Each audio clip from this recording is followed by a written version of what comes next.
Hey everybody. Well, I've finally done it. It is 5:15 Greenwich Mean Time or 12:15 Eastern Standard Time, and welcome to the very first episode of the Franchise Show. I have been thinking about doing this for a long time. I'm very, very excited to do it. I hope there's going to be a few people here to say hello. But I wanted to just start by saying what the show is about and what we're going to try to achieve. So I've been in the franchising world for a while, and I want to create a show that's a safe place for discussion and for debate. So that we can discuss everything in the world of franchising. I'm here to get takeaways myself. I hope that people get good value from the show. I hope that people get good takeaways themselves. I really want people in the franchising world to love the industry and to make informed decisions. So we're going to have some fantastic guests and some fantastic topics. And talking of fantastic guests, I mean, my goodness, what a way to start. We have the one and only Mr. Don Cohen here. Now, a lot of you may know me on LinkedIn from doing Don's wonderful show, Hour of Empower, of which I've been doing for several months now. I really, really enjoy it. It's an amazing show. You've got to watch the show. It's fantastic. I love being a part of it, and Don's taught me a lot. So an amazing person to have as our first guest. As with Don's show, it's going to be all about the audience, and you're going to be driving what we discuss and what we talk about. Now, on Don's show, he has a word of the day. I can't quite tie it down to a word. So I've got a topic for the day. And today's topic, the very first one, is how to scale a business. And I'm going to let Don introduce himself in a minute and perhaps tell you a little bit about that. But Don's got some fantastic experience in running a business and how to scale that.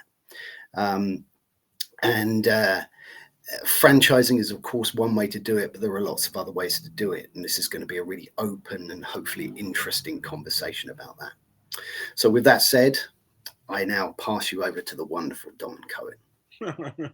Well, I can't thank you enough for making me feel so comfortable on your first episode. I'm so proud and honored to be here, and proud and honored to have you as a friend, and really, a brother in arms. And Kelly's here, which is our sister in arms, and being the dynamic trio. It's just great to see people graduate, elevate, and really bring themselves more to the party and give themselves to so many people in ways that help so many people. And I think we can continue to spread the goodwill and the wealth, that we all worked to build a format like this that we can all leverage. And I know Kelly, with her awesome journey, which follows the show, and my show that precedes it, really gives you a triple header, a triple feature. If you ever been to the movies and you got three blockbuster movies to watch. And me and Harvey have had so many opportunities to talk about business and franchising and how to scale a business. And I've scaled multiple businesses into $100 million plus sales opportunities on 3 different occasions, just bootstrapping. So I know if I can do it with $4 on eBay, anybody can do it if they have the right information, which I think Harvey is a thought leader. If you look at his profile, he even has a button already emphasizing his franchise background, which he just received. And I'm sure one day or sometime he will share it with you. But I can't be more excited to be here. I'm so proud of Harvey, and I know this is the beginning of something really big for him, and I can't wait to see it. So Harvey, thank you so much.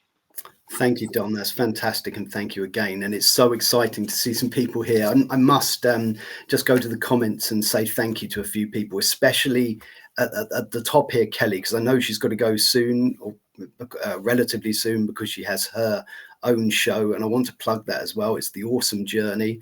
I snuck in between the two, so Don's show finishes, and like Don said, then my show will start, and almost straight after mine, it's Kelly's show. So it's a great trio there. So thank you, Kelly. It's really fantastic to see you there in the comments. In fact, hold on, I've got to practice this. So here we go.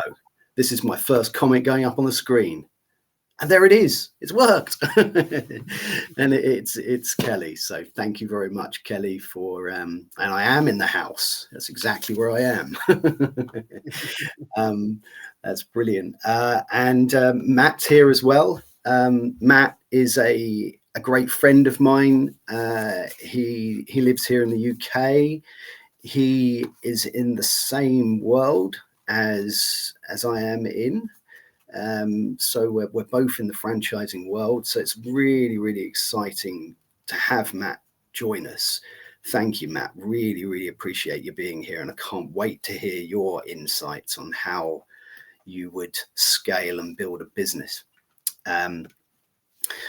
Kelly is saying, this makes my heart so happy to see you too. Well, it makes my heart happy to be here and to have you here as well. I'm beaming. All my nervousness is gone. And we've got Paul here. Oh, Paul's a lovely chap, and it's Paul's birthday. I'm going to mention your birthday, Paul. So happy birthday to you, Paul, and thank you for spending the time to come and support the show. You're a great supporter of what I do on a Sunday, where I help people that are looking for a job. So really, really pleased to have you here, and really looking forward to hearing your views on how you scale a business. Oh, and Dennis is here as well. Oh, so Dennis, I don't. If anybody doesn't know Dennis from Don's show, and I'm sure you all do, he is a rhyme master, a poet, and he always makes me smile with his comments. Franchise. Now that's a good idea. That's what I should have called the show. Dennis, I love that. That is a fantastic. And you know what? Actually, that's really interesting as a phrase. I think because Don's often said this, and it resonates with me. Make a friend before you make a sale. And in everything that I've done, I like to try and get to know people.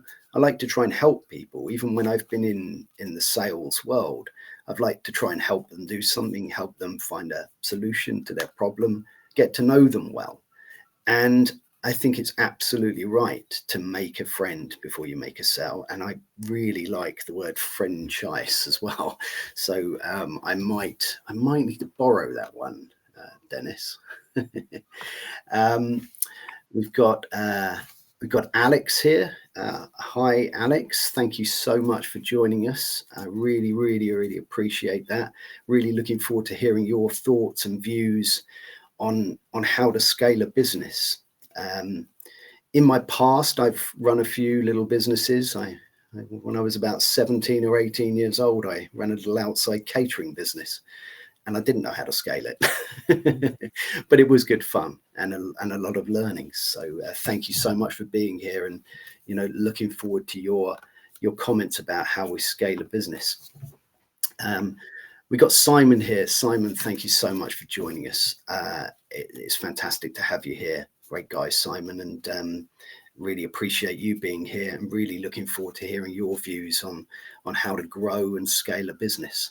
It's going to be a learning, I hope, for me. When I say I've been in the franchising world, probably only for 2 or 3 years. So it's an industry I love. I've been in the QSR industry for many, many years, but it's a learning, hopefully, for me, share some experiences and have some great discussions. So I think we are caught up. So Don, what's your views on scaling a business from your fantastic experiences in the past? Well, thank you for the opportunity to share. And what I've learned is, in my case, it was all about people. not things. It was building collaboration, building alignment, really respecting each other, uh, and helping each other.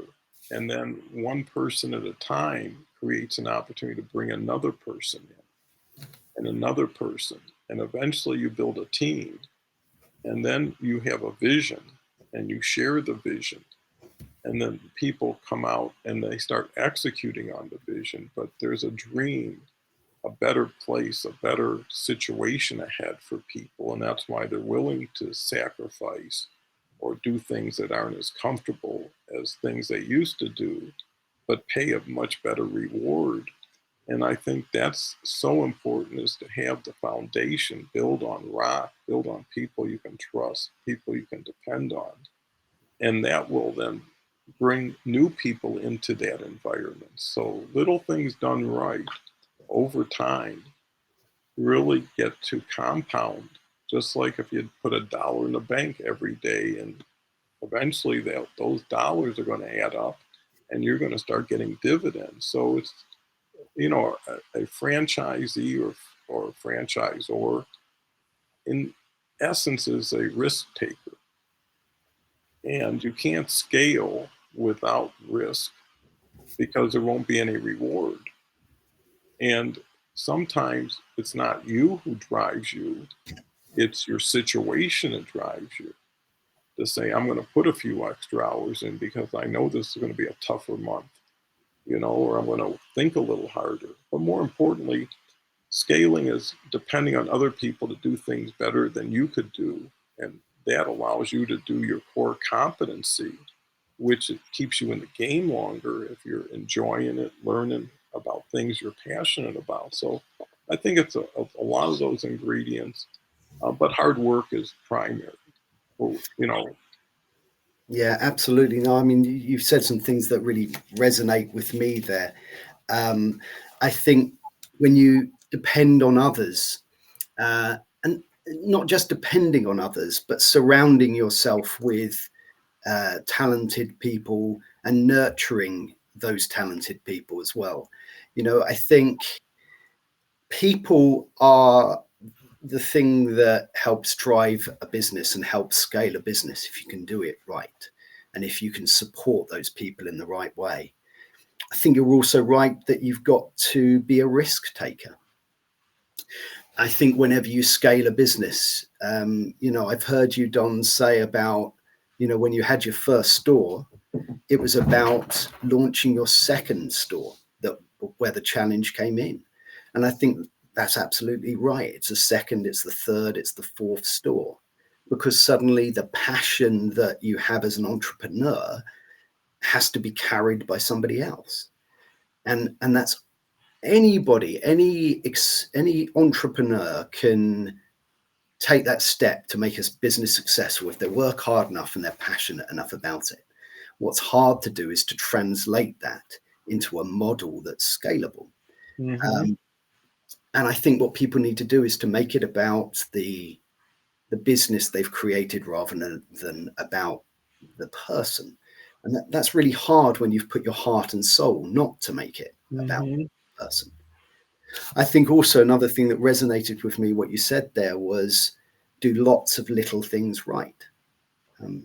I think it is the little things you do that when they add up, they equal something very big you've done right. And also, if you're doing lots of little things and you get a few little things wrong, then you've only got a few little things wrong and you can always put them right. I think helping and supporting one another thing that you said, was really, really key. I mean, we're in a community here, and every single person that's here today is a wonderful source of support for me, because I genuinely thought I might be talking to the cat. I joke, of course, but to support somebody that when they're doing something new is a fantastic thing to do, and I think that helping one another and supporting your team around you when you're growing is a great way to start to think about scaling your business. Before get your thoughts on that, there was a few comments that I just want to Mhm. put up here, get in the practice here. Dennis put, "What is QSR?" Question, so response. Well, it is. There could be that. In my world, it was a quick service restaurant, a bit like the McDonald's and the Burger Kings of this world. So I worked in that sort of industry as well. But I quite like question, so response. So maybe it could be that. Where we can invent new acronyms. Natalie's here. Hi, Natalie. I hope you're well. Lovely person and wonderful artist as well. So you need to check Natalie out and have a look at her artwork. Wonderful person, great source of support, and really interested to hear her thoughts on how you grow a business, any business.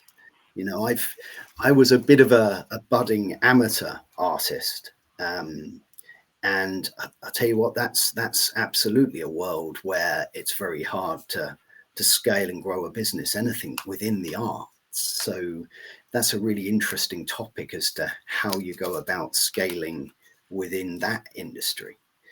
Um, so I'm just going to go to a comment here from Matt. Um, Big step scaling up. First step, have a vision. What do you want to achieve from scaling up? Absolutely, Matt.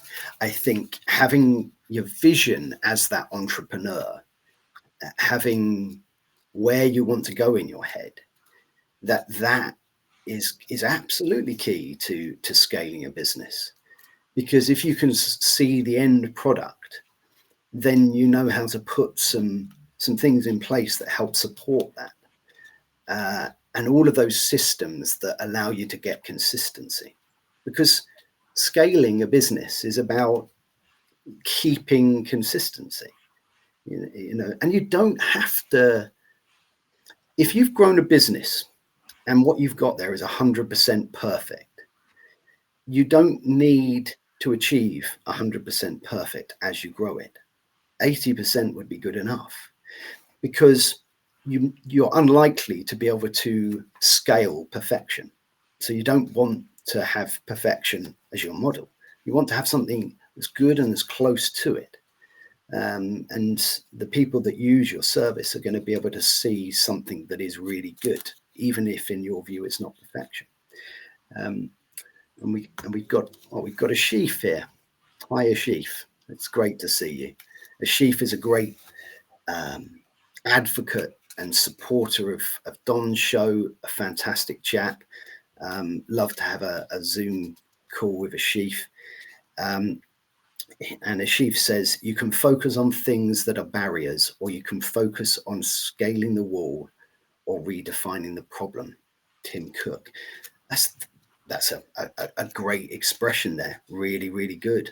I think you're right about where you put your focus as a business owner. You can put it in the positive or the negative. And I think you've got to kind of keep your mindset in the positive. So I think we've caught up. And Don, what's your feelings based on those comments on scalability? Well, I think that what we're starting to see and hear is the practical, pragmatic side of scaling. Too many people get into the excited side of scaling. You know, they want to go to the moon tomorrow, they want to change things overnight. And I think it's what can you do that's easy to do with where you are, with what you have, and who you are, knowing you'll get better, things will get better, and then you'll have more to work with. But I think one of the keys is if you wait to get ready, you'll never get ready. You know, there's a saying, start before you're ready, because you'll have to catch up, right? Once you press the button and the game goes live, you've got to get into it. And I think that's what forces people to be more innovative. Is like, you know, Mike Tyson always had a quote that says, everybody has a plan until they get punched in the face, right? And then the plan goes away. And I think it's true about anything you do. If you're on a roll and you're winning, hey, that's like surfing. That's a thrill. But all of a sudden you get hit with a curveball or something out of surprise, and it just shows you who you are. It's how you react when things are at their worst that makes you the best when things are better. And if you're going to be a leader, if you're going to be a force for inspiration, you've got to put on the best face you can in some difficult situations. I mean, some great leaders, if you take Winston Churchill, right, kept the country believing when things were not at their best, but it was the belief that things would get better and that he would help get them better that allowed people to persevere. And it's how do you get to the next day? How do you pay that bill that you don't know how it's going to get paid? And it's breaking it down into simple steps. But here's the thing: be known before you need it. Create goodwill deposits before you ever or may ever need to access them. But don't wait until you're in trouble to meet people. Don't wait until you're in trouble to share your issues, because it may be a little too late. So, think of what happens if you need support, where are you going to find it from? And that's important. So, yeah, I would say all of this is little things done right. Be your best friend. And one other thing about starting businesses and being successful at them, you need 110% support around you. You can't fight a battle at home and fight a battle at work, right? So you want everybody to have ownership, have an interest in it, and understand the benefits to them. That if this works out, we can now, and we being the key word, do what we always wanted, be what we always wanted. And that's why this is going to be worth 60, 70 hours a week or whatever it takes. So, yeah, it's having a brighter future that will get you through maybe a dimmer present. Um, Back to you, Harvey. Yeah, no, again, you make some fantastic points. And of course, you've had many years of experiencing this yourself. And I think one of the things that you said there that really resonated with me is when you're having a tough time as a leader or a business owner, you have to still come into work and you can't let that negativity be infectious. You have to keep positivity infectious. Otherwise, that will go throughout your business. And yes, you've got to sometimes be vulnerable, you've got to be honest, but you've also got to keep spirits up. It's part of your job. And if there are difficult things to do, difficult things to say, difficult decisions to make, they can all still be done with positivity. There are always two sides of a coin. And I think as you're growing a business and as you're scaling that business, the decisions you make, they're going to have different effects. I think you have to innovate as well when you're scaling a business and be flexible. The model, having something that is consistent, having something that is reliable is great for scaling a business, but at the same time, it's got to be flexible as well, because you have to change, and especially as a relatively small business that's scaling, you've got the opportunity to be flexible, of which perhaps the larger businesses around you may not have that opportunity for that flexibility. So you can take those opportunities and really go with them. I just want to go to a comment here that Ashif has made. So Ashif says, building profitable partnerships with vendors, investors, customers is key to long-term scaling consistencies. Absolutely. Building partnerships and relationships as you go. You never know. You should never ever burn any bridges. So it doesn't matter who you're dealing with and what relationships you're having. Those people could be in a different position as you start to grow. And you've got to have a situation where everybody's supporting one another, and you could add a few more to those. You can add your team members, you can add your supply chain into that, and all of those people are key to be supported. You want to nurture like a garden. Your wider team around you, including all of these people that you're looking at here, are your garden. And when you're scaling a business and getting a bigger garden and turning it into a farm, you need to make sure that you nurture all of those seeds. So, Ashif, I think that that's a great thing to say and really resonate with me. Here's a great comment here from Natalie. Great live so far. Love it. Well, thank you. That means a lot to me. And it's interesting just pausing there for a moment, because one of the things that Don said is when you're looking at starting a business or growing a business, sometimes you've just got to begin, even if you're not ready, because you can go on talking about it and you can go on thinking how it might go for a long time. Whereas sometimes you've just got to do it. And it's just like this live stream. I thought about it for a long time, and it's just best sometimes just to do it. And you've got some great people around you supporting you. But let me get into this comment, because it's a good one. In my journey from trials to creating the creativity journal and tools, I have identified a pressing need to guide many, especially women and mums, towards serenity. There's an immense potential to scale workshops online. Now, how do I do this bit?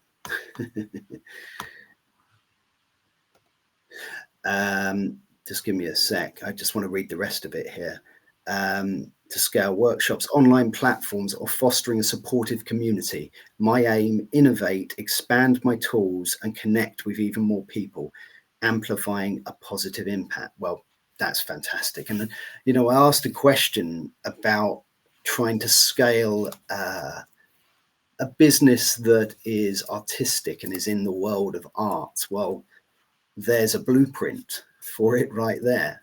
And I talked at the beginning about getting value and giving value and bringing value. And there's an incredibly valuable piece of information for anybody who is a artist, a writer, a musician, and is looking to try and create a business and scale that business.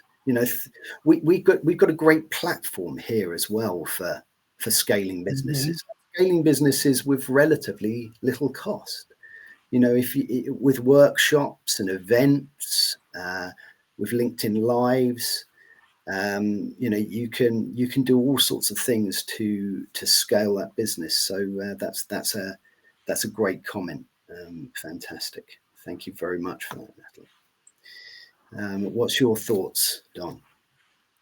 Well, I believe that Natalie brings up a great point of, your energy transfers to your customers, to your teammates, to your investors, to your board of directors, and I think by believing, having that vision, having the ability to communicate with other people, and things come back in the fashion that you send them out.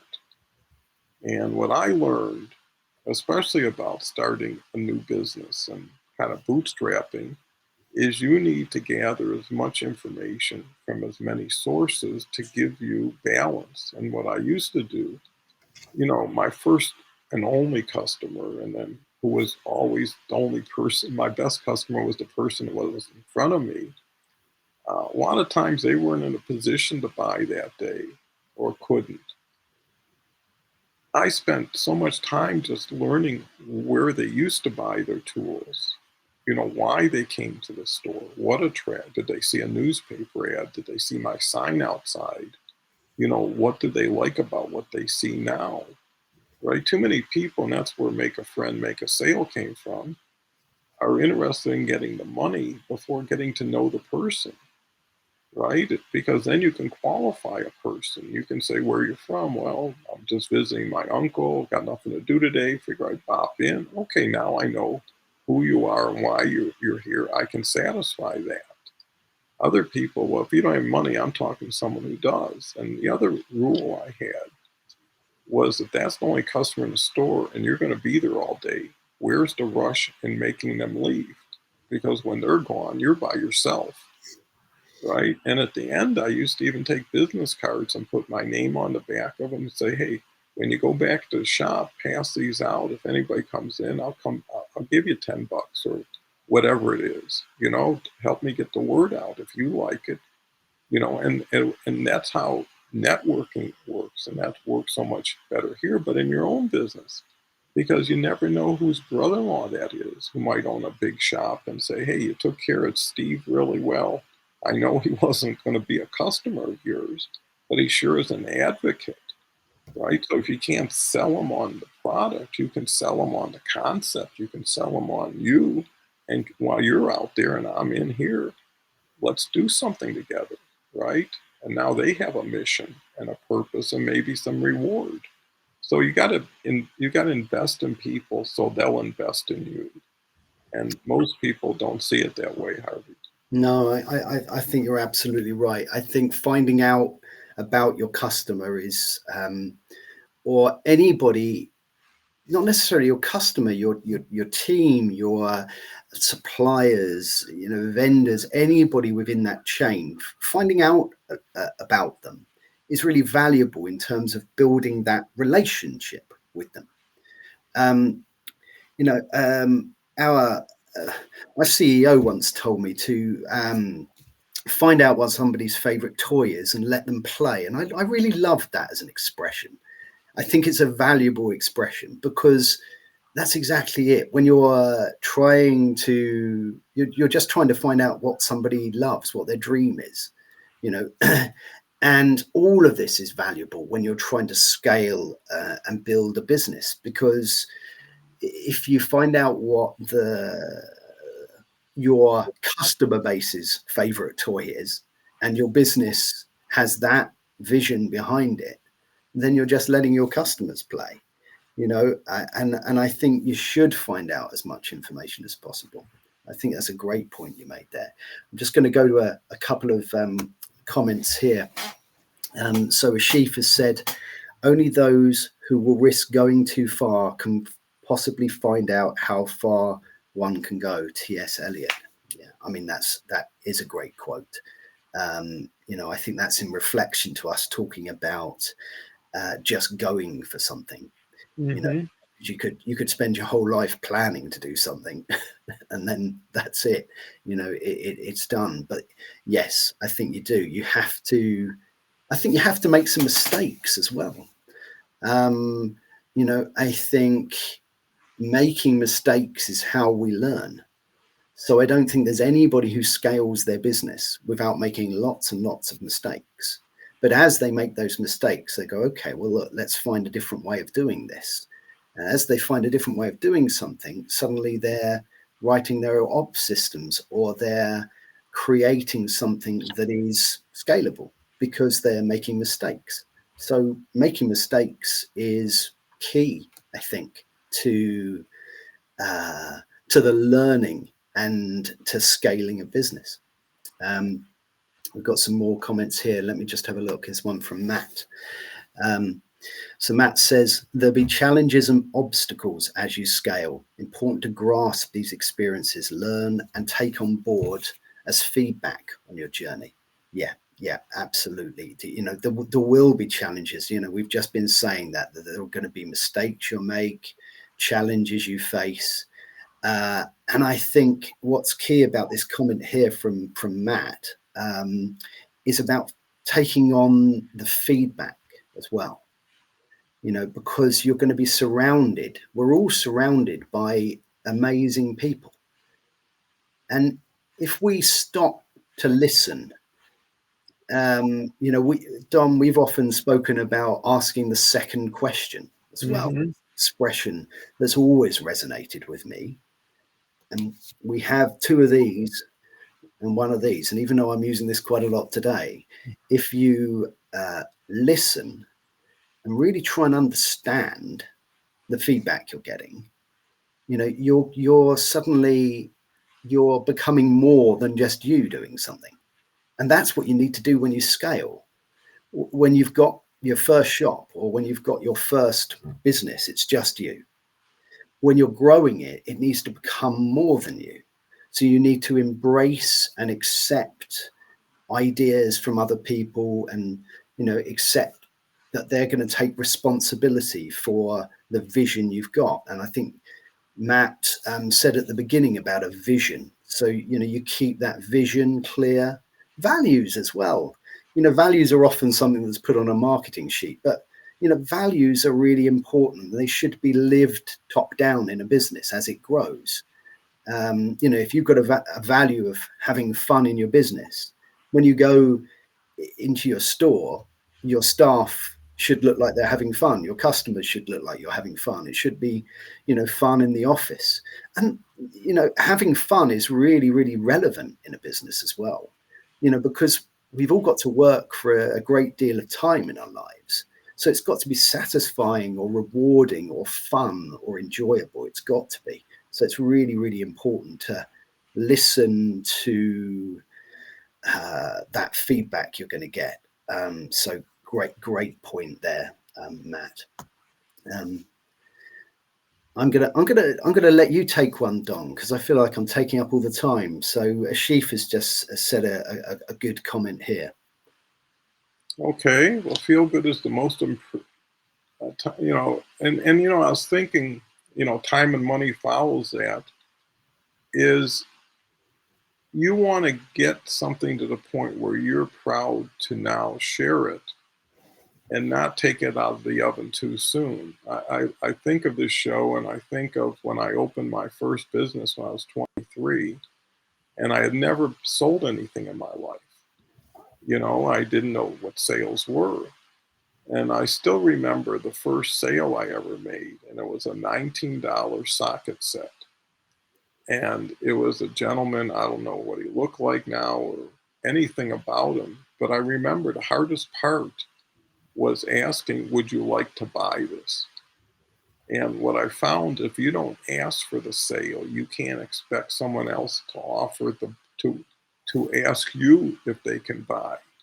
And the point is, you know, you if it's going to be, it's up to me. The other thing that really relates to business and the topic we're talking about is when there is no money in the game and there is no risk, you can afford to do anything you feel or like for as long as you want because there's no cost of inaction. When the bills are ticking, when the time is moving, and you know, rent or payroll has to be met, or you're not going to be in business or have anybody in your business. So when something says, and to your point about making mistakes, once you put in $100 and you get 30 back, or sometimes nothing, you really wonder, you're a little gun shy. Do I want to put the $100 back into that? And if you get burned again, you say, I don't care what I was thinking, I can't keep exchanging more for less. And it forces you to change your activity. And by changing your activity, maybe you change your mind about that activity. And you say, it's not up to me. And it's up to what's good for the business. Because here's the other thing that comes into play is the people side. At my highest peak, I had 72 people under direct payroll in one building. And most of these were high tech people. My payrolls were running at probably about 100 and some thousand a week. Wow. And that's a lot of money, but that's not the issue. When you start a business and things don't work out, it's you, maybe your family.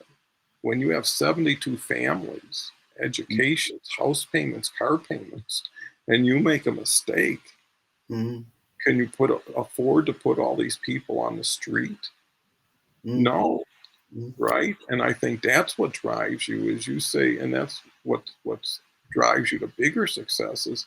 Hey, I've got enough, or I'm tired, but I got these people who believe in me, depend on me, have bought into this vision, I've got to do something. And you do. And what you do is you bring them into it. You Mm, tell them what the situation. And there were times where it was tough. I had to say, we got to take a pay cut and come home to your home and say, I'm going to be making 25% less for a while and working longer. And that's not easy to ask. And it's not easy for someone to do. mm, But, through all that, it gave us enough to get over it. And everybody got repaid plus interest, right? So, of course. it was like, thank you for believing. If it wasn't for you, we would never been able to do it.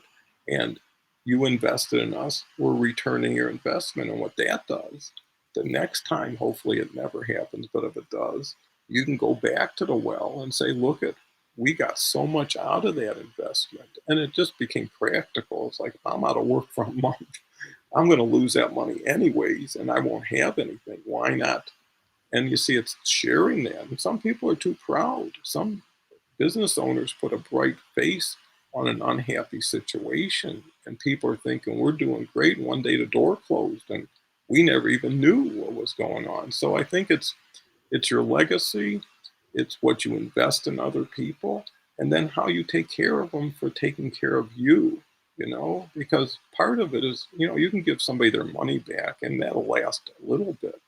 But when someone says, thank you for saving this business, or thank you for preserving my dream, right? Now they've reached a level of gratitude from you that can never spoil. So I think it's the intangibles. Everybody can look at a balance sheet, but they never see, there's a saying, it's not how big the dog is in the fight, it's how much fight is in the dog, right? And I Mm. think it's the same thing about businesses. It's about coming back. It's about nothing's going to stop us, right? We're too good. We're too strong. And we'll do whatever it takes. So I think that's it. That's the key, or one of them. No, I completely agree with you, and thank you for that. And Ashif, thanks for that comment, because it's the comments that are inspiring our conversation, and I'm so grateful to everyone being here today. I think one of the things that I was going to say about that comment is the word "feel good" as well, because someone once said to me that people will remember how you made them feel. If they don't remember anything else, they will remember how you made them feel. And if you get to know people within your world well, and you know how to make somebody feel good, sometimes that doesn't cost money, anything at all. It might be a thank you, it might be a well done, it might be a bit of a team talk, it might be a way of making someone feel better, but they will remember that, how you made them feel. Just before I go on to the next comment, and we're probably going to be ending at about 6:10, maybe just before, because I want to end before Kelly and Christie's awesome journey, so that you can all go and watch that. But Don, what time is it? It's Sorry, 10:58 my time. So add it's prop time. 7. Oh, I'm sorry. My So favorite. so if you watch The Hour in Power, then you will know that I am renowned. Is that a good word to say? Maybe I am renowned. Anyway, I like to bring on a prop. And one of the reasons I like to bring on a prop is because it breaks up the conversation a little. And it gives us a way of remembering what we were talking about. So my prop today is this, and it's a scale rule. And it was my father's scale rule, and he was an architect. And what I liked about this, apart from we're talking about scaling a business and this is a scale rule, I like the fact that this has 3 sides to it. And it has 6 different ways of scaling something. And it has increments on it.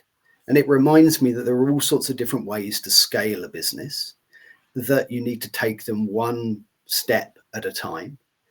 And I like the fact that we can have these different ways of approaching something. So if you think about scaling your business, maybe think about a scale rule. So I just want to go back to the comments if we can. So let's have a look. This is a good one from Natalie. While my husband and I venture into distinct domains, mine in creative tools and his in online medical education, we often find common ground in our business discussions. The industries may differ, but the foundational principles of running a business, let me just hold on, I just want to read the rest of that, of running a business remain consistent. How diverse fields can converge on shared business strategies and insights is fascinating.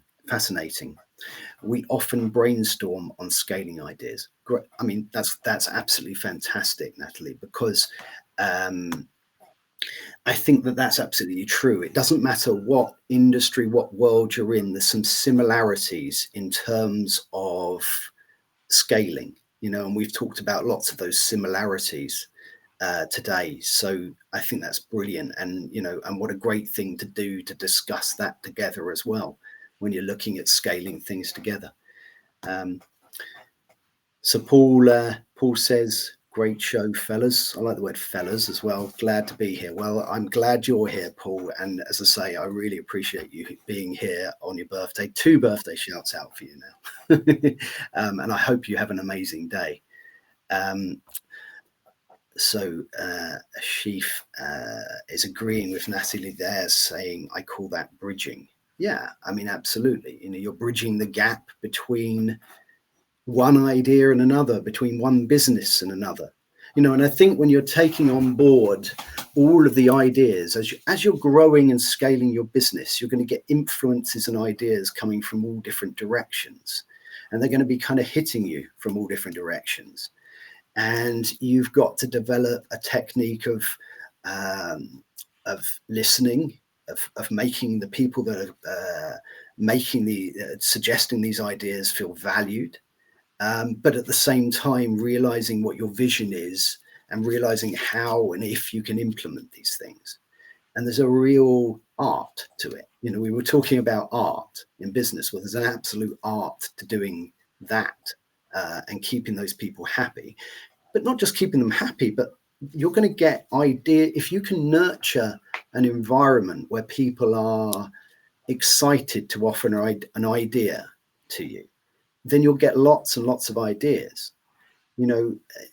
What we can achieve on our own is great, but what we can achieve together, we can achieve the impossible. So it's really worth taking other people's ideas on board and seeing where they can fit in the jigsaw.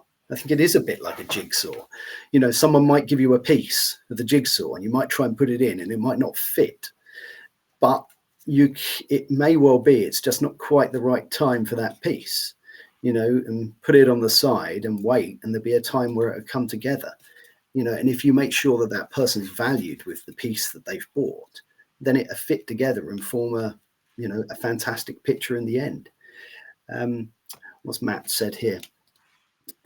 So Matt said, how many consider franchising as an option to scaling up their business?